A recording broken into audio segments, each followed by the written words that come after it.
Nice to meet you. Obviously, it was the first win. It was I don't remember exactly what happened. And a contact! Trulli and Schumacher make contact!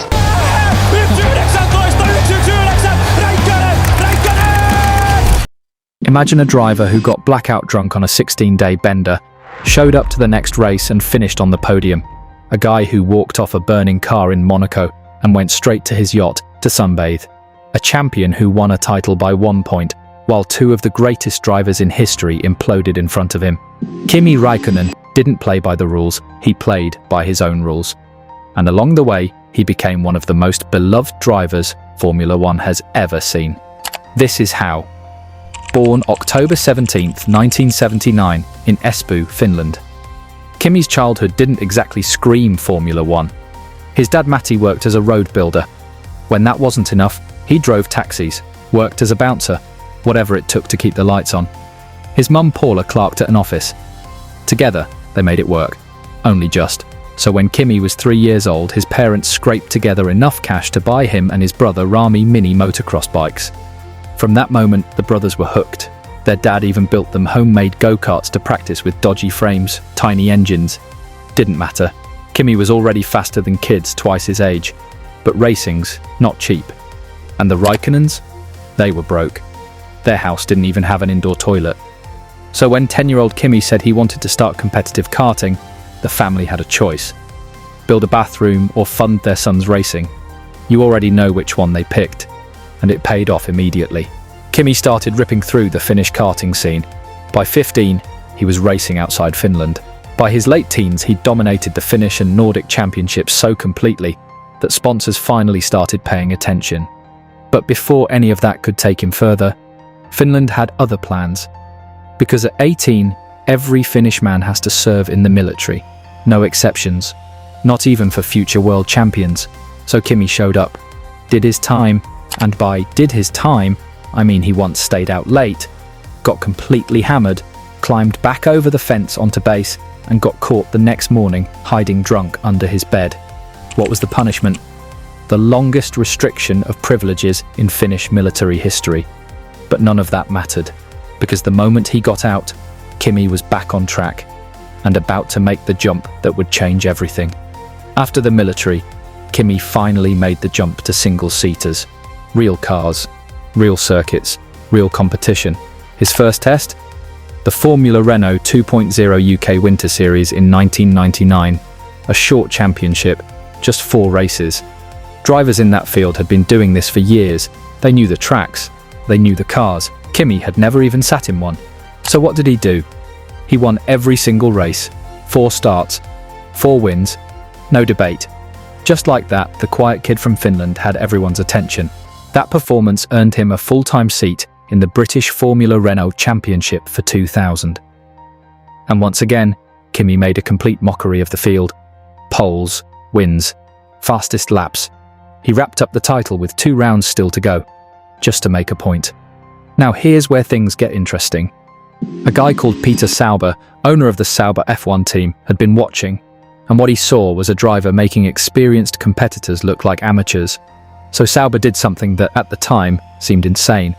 He invited Kimi, a 20-year-old with just 23 single-seater races to his name, to test an actual Formula One car. First test? Quick. Second test? Quicker. By the third, Sauber had seen enough. He offered Kimi a full-time seat in Formula One for 2001. If you think about it, that's actually quite mind-blowing. And the racing world lost its mind. Media called it reckless, irresponsible, dangerous even. A driver with 23 races had no business being anywhere near an F1 grid. The FIA agreed. They initially refused to grant him a super license. But Kimi? Completely unbothered. He'd been doubted his whole life. This was just more noise. And when the 2001 season opener in Melbourne finally arrived, all eyes were on the Finnish rookie everyone expected to fail. Melbourne 2001, Kimi's first ever Formula One race. You'd expect a rookie with that much pressure to be a wreck. Shaking hands, nerves through the roof, maybe throwing up in a corner somewhere. Kimi? He fell asleep in the garage and had to be woken up by his engineers before the race started. That's just peak Kimi. He started 13th, crossed the line 6th, points on debut. For most rookies, that's a dream result. For Kimi, it was basically just another Sunday, and the rest of his rookie season? Just as impressive. He scored points in 4 races, grabbed a pair of 4th places in Austria and Canada, and regularly matched his much more experienced teammate Nick Heidfeld. By season's end, he'd helped Sauber secure their best ever constructors finish, 4th overall. The top teams couldn't ignore him anymore. And then the announcement dropped. Kimi Raikkonen, a guy the paddock called a dangerous liability 12 months earlier, would replace 2-time world champion Mika Häkkinen at McLaren Mercedes. 1 season. That's all it took. At McLaren, Kimi wasted no time. First race of 2002, Australia, podium. And that weekend, his iconic nickname was born, the Iceman. That year, McLaren paired him with veteran David Coulthard, a driver with serious pace and a jawline that could cut steel. But in just his second F1 season, Kimi went toe-to-toe with him, out-qualified him 10-7, pushed him all year. The problem? The McLaren kept breaking. Across 17 races, Kimi suffered 10 retirements, a DNF rate of nearly 60%. Engine failures, hydraulics, suspension, you name it, it exploded. Surely 2003 would be different. Well, McLaren built a brand new car, the MP418. On paper, it was going to be a Ferrari killer. In reality, it kept failing crash tests, catching fire, and randomly launching itself into barriers. So Kimi had to race an upgraded version of the previous year's disaster. Not exactly ideal when you're trying to beat Michael Schumacher in a dominant Ferrari, but somehow, Kimi made it work. Second race of the season, Malaysia. He carved through the field from 7th on the grid and took his first ever F1 victory. 23 years old, first win, and suddenly, the kid who wasn't supposed to be here was fighting for a world championship. That year, Kimi pushed Schumacher all the way. 10 podiums in 16 races, 50 points more than his teammate. By the final round, he was right there, breathing down the German's neck. He lost the title by 2 points. 2 points, a couple of mechanical failures. That was the margin between Kimi and a championship. 2004? More of the same. The new McLaren was slow and unreliable. 3 DNFs in the first 3 races. Kimi spent half the season just trying to drag that thing into the points. But then came Spa. Starting 10th, Kimi delivered one of the greatest drives of his career. He carved through the field, hunted down the leaders, and crossed the line first. A masterclass in wet conditions. Pure Iceman. 2005 looked even more promising. The McLaren was finally fast, arguably the fastest car on the grid, and Kimi was untouchable. He won 7 of 19 races, including that legendary comeback in Japan where he started 17th and still won. But once again, the car kept failing him. Engines blew, parts shattered, championships slipped away.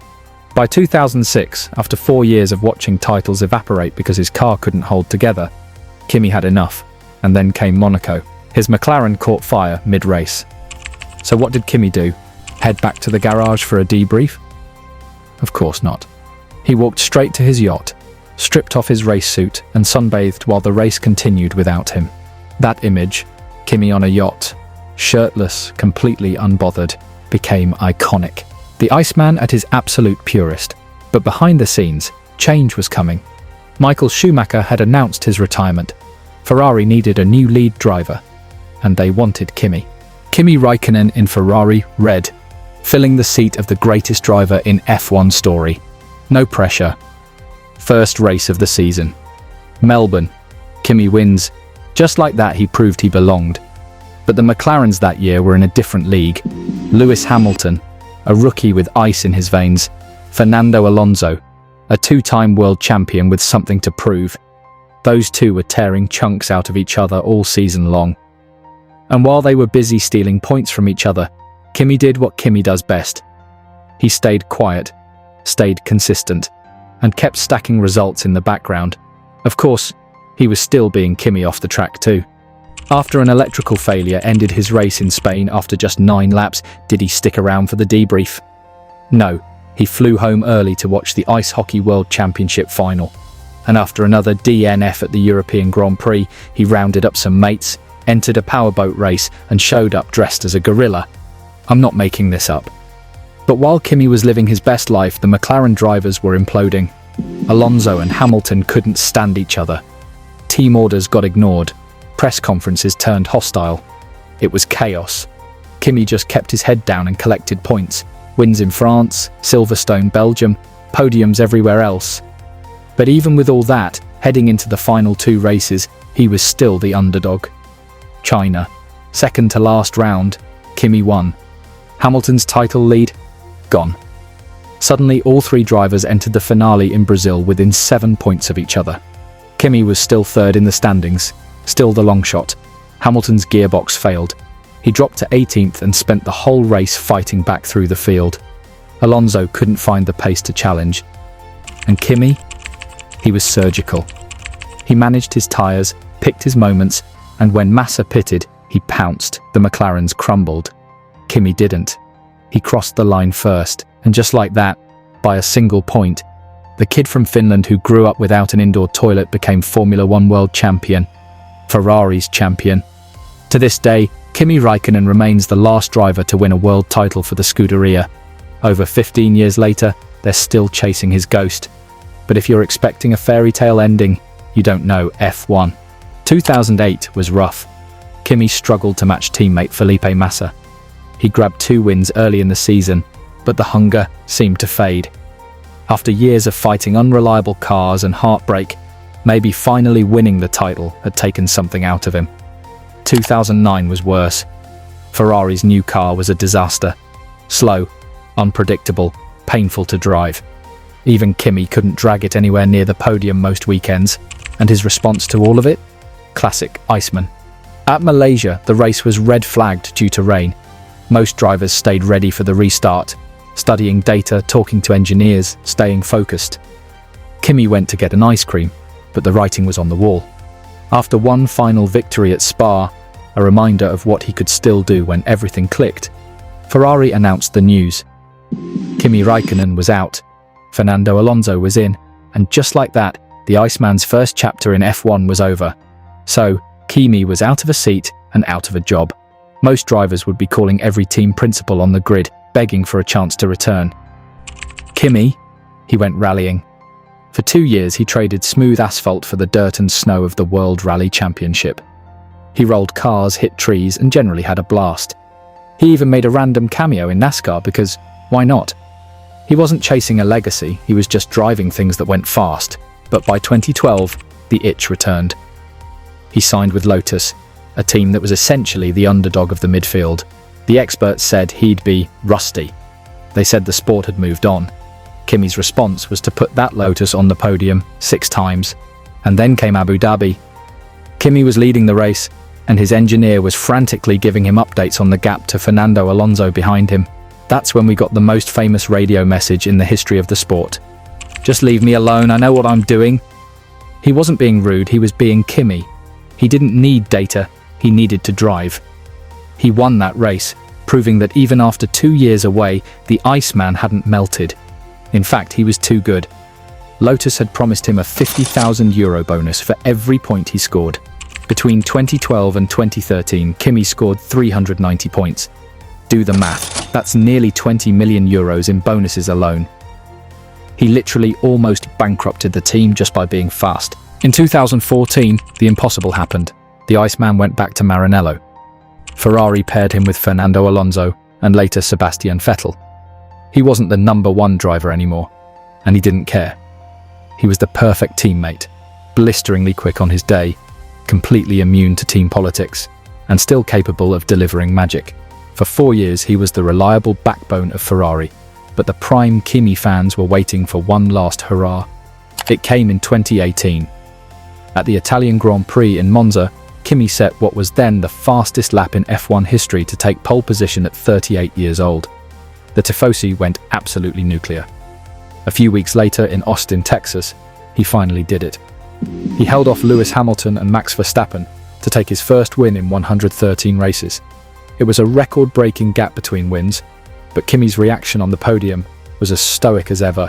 He just wanted to get to the airport. But before he left Ferrari for good, he gave us one more legendary moment, the 2018 FIA Gala. While every other driver sat in stiff suits looking bored, Kimi showed up. Well, let's just say he'd made full use of the open bar, smoking a cigar, stumbling around, hugging Sebastian Vettel.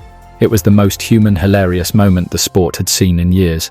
Kimi finished his career where it all started, the team now known as Alfa Romeo. He spent 3 years at the back of the pack, but he looked happier than ever. Why? Because he was just there for the racing. No sponsor events, no media fluff, just 300 kilometers an hour on a Sunday. When he finally retired at the end of 2021, he left as the most experienced driver in the history of the sport at the time. 349 starts. There will never be another Kimi because modern F1 doesn't produce characters like him anymore. Today, drivers are PR trained from the age of 10.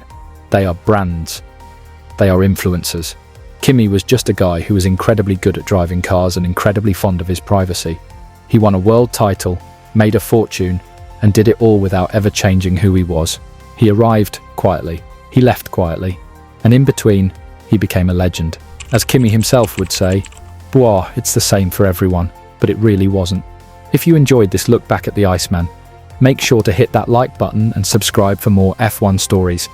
And if you want to see how another legend handled his career, check out our video on Lewis Hamilton right here on More Than Speed.